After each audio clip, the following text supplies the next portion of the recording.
Hello, welcome back to the channel. Today we're diving right into how to create a customer journey map using teamwork.com. This guide will make the process in 2025 a breeze. First off, we need to log into our teamwork.com account. Once you're in, head straight to the Projects tab. Now, the reason we do this is because the Projects tab is where you'll create and manage your customer journey maps. Next up, click the Add Project button. This is where the magic happens.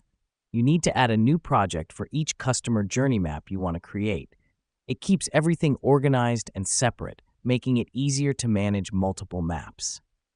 Once you've hit Add Project, you'll need to fill in the project details.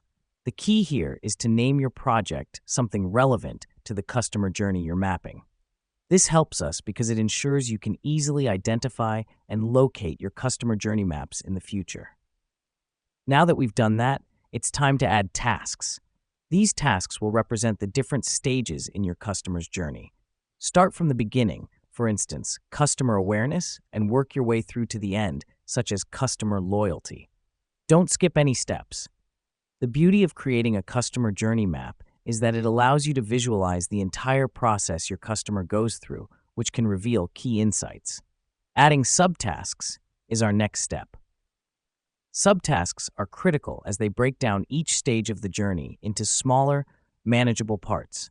Think of it like zooming in on each stage to see the finer details.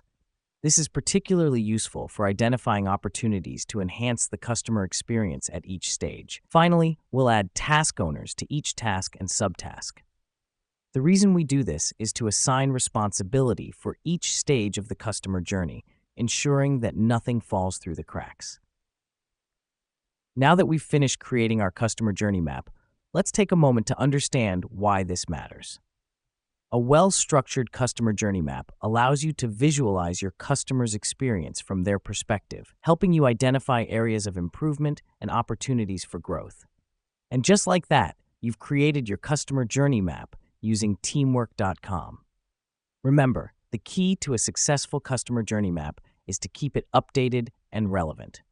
Thanks for tuning in, and we'll see you in the next tutorial.